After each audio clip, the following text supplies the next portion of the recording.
that's pretty cool. Oh, hey everybody, this is Retrokid Reviews, doing a quick rundown of stuff I got this year for Christmas. Starting with a novel. Not just any novel, and wow, my smartphone kind of sucks at the flipping of stuff. Is mirrored. Anyway, it's previously on XMen. Again, I need the smartphone for a very good reason. My camera had a bad habit of not showing my worst part of the list. I actually originally planned to do a separate video because I had a lot to say about the final two of the list for the worst TV of 2019.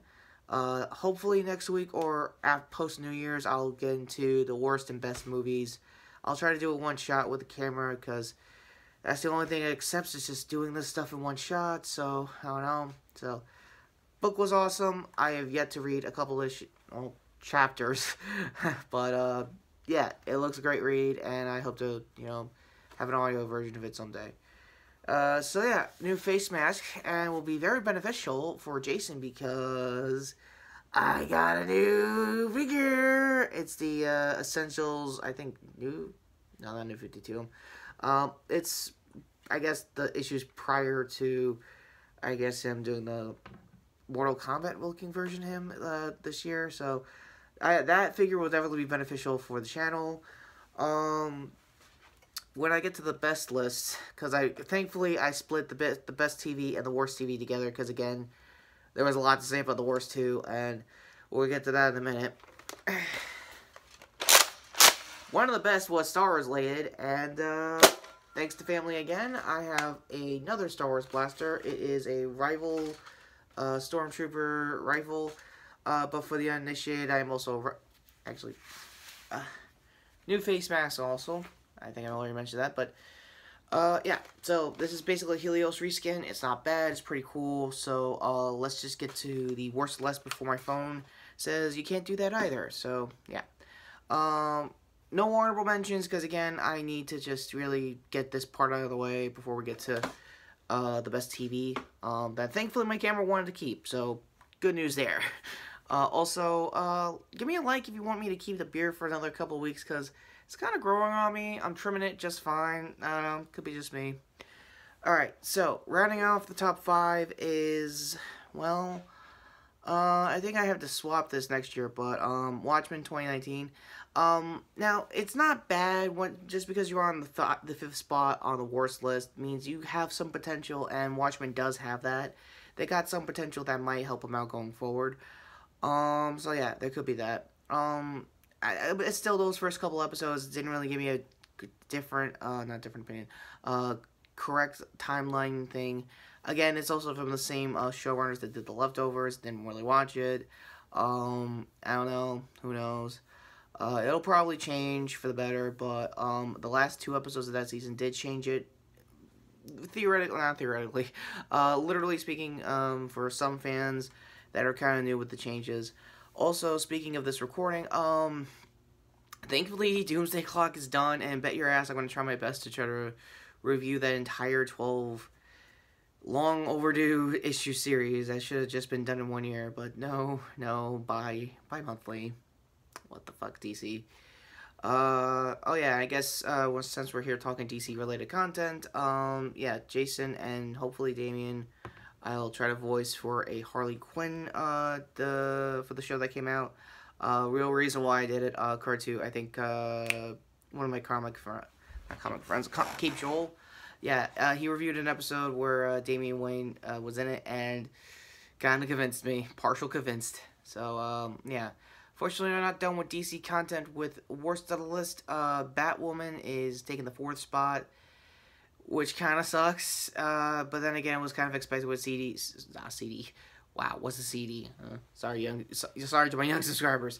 Anyway, yeah, for CW, it was a busy year because not only they had to debut Kate herself, but they also had to get ready for Crisis and a bunch of other stuff. Speaking of Crisis, it's still on break till probably, hopefully, next month, so fingers crossed I can at least get a full review of that as the entire Real Nerf Bat family. Because there's a lot to say about that still, honestly. Like, you get Kevin Conroy and you make him a murdery Batman. And you make him Kingdom Come Batman, which is like the best way to even use. It's a long story, but a minor gripe preview in case you want to know. Number 3 kind of broke my heart. It's Kamen Rider 01, hence why we brought the Go Busters Morpher here.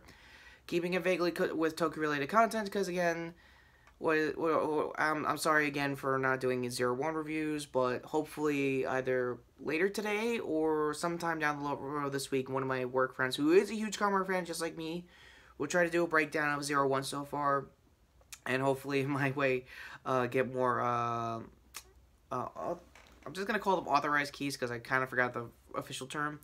For my Vulcan driver, because I just saw his new secondary form, and man, it looks cool. I'll sold Wolf all the way for me, honestly. And then again, it could be one of those forms that kills him.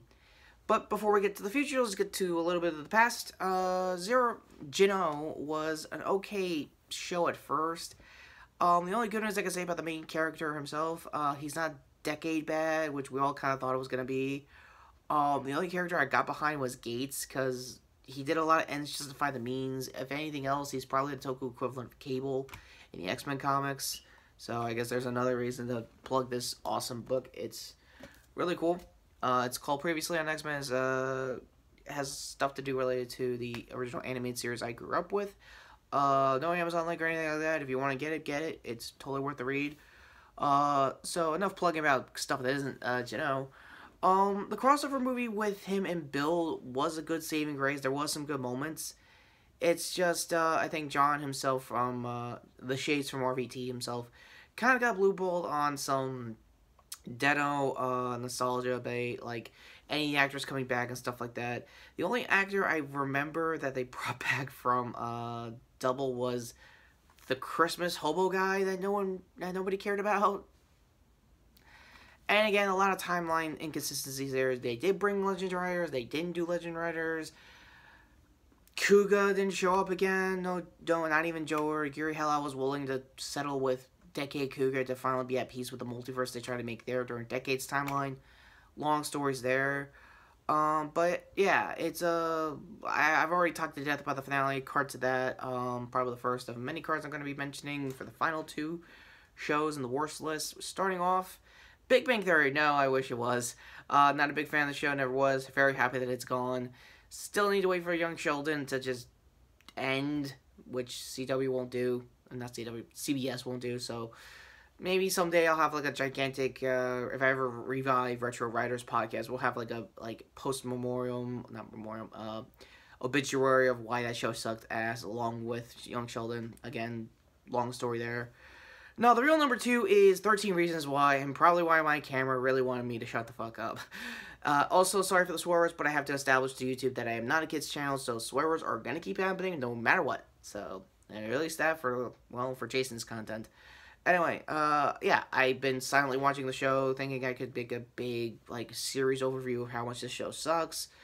But since Season 3 was coming out this year, I might as well make what I feel about the show in general. Keep in mind, I will not be reviewing the entire series because, again, I really think 13 Reasons Why is a horrible show and you really shouldn't watch, and this is one of those rare cases where Netflix doesn't have the winning formula for most shows.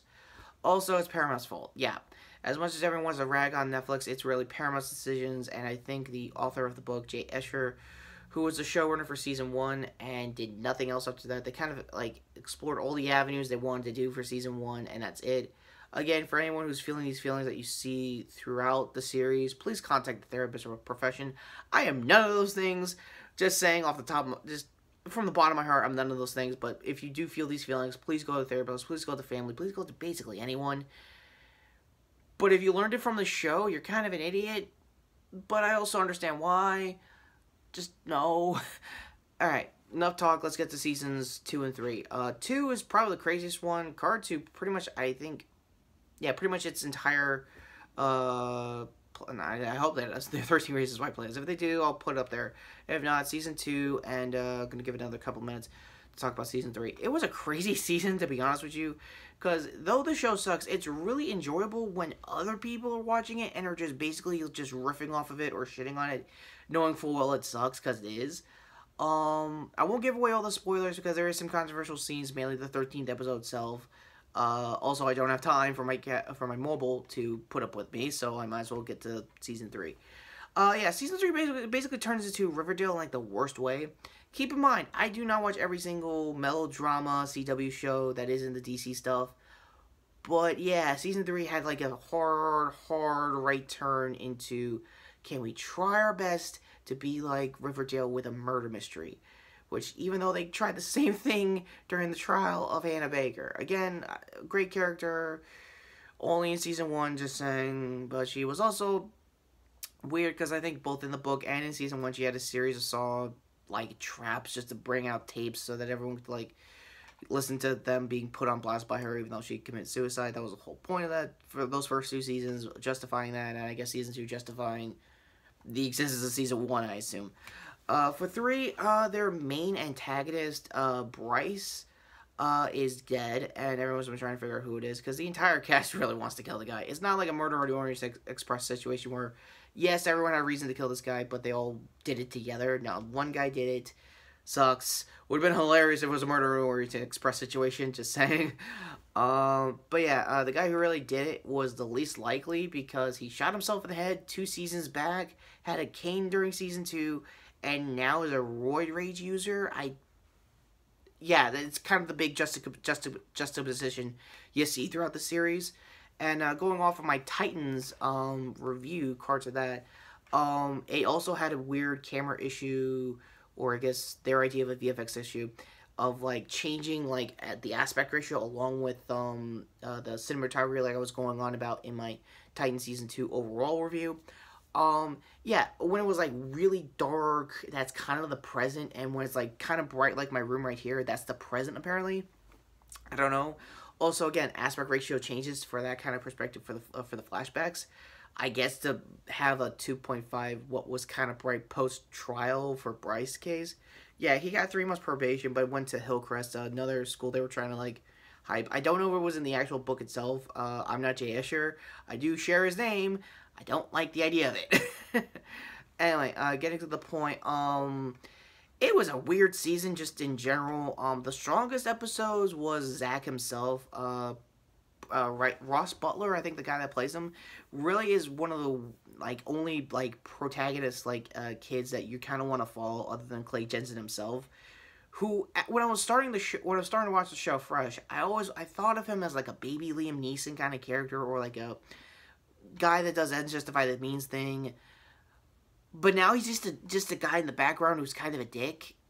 I don't know what happened, honestly. I also have a new character named Ani, who's, I guess, trying to be either the new Clay or Hannah. I was trying to like, figure out which is which there.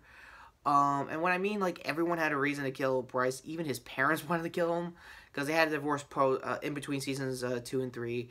I think one of them was a guy I remembered from the Dawn of the Dead remake. And that's not the only horror reference, because Steven Weber of the Shining miniseries is the principal of the show, and is just drained and is just bored. You could just feel it, honestly. Also, I think the Devil from the Supernatural series. Yeah, I gotta do a full retrospective of that when the final season ends. Yeah, apparently he's the sheriff and the dad of the kid who really killed Bryce, and is doing some ends justify the mean morally gray stuff to get him out of jail. Even though, I don't know, again, this show was wild, but the thing that pissed me off the most was Hannah's mom showing up for a couple episodes and not using the gun that she trained herself all season 2 to kill Bryce. Yeah, she's a literal Chekhov's gun in the worst way. Again, you can see why this is taking forever to talk about 13 Reasons Why, and for last 2 in this list. So, overall, if I was reviewing this show, 0 out of 10 in general. Even the fan base itself is dropping on it, and this is the same fan base that put up with season 2, so you know that's not good. And they're even, like, straight up flat out admitting that seasons 2 and 3 are just basically unnecessary. Which, again, wow, that's bad for a fan base like that to just flat out admit. It's like if the Twilight franchise said, yeah, New Moon sucks, and you don't need to sit through the last 2 movies. You don't really need to. It's like that bad, basically.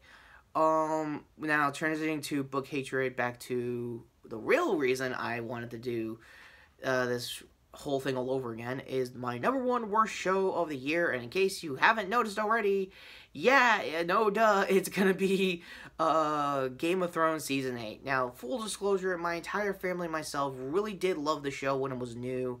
We did love the first couple of seasons. They were true to the book. And then Dawn happened, but then again, we kept soldiering on. Like, okay, they're not gonna do the whole book. They can't because the whole series isn't out yet. They're still waiting on 2 books, even to this day.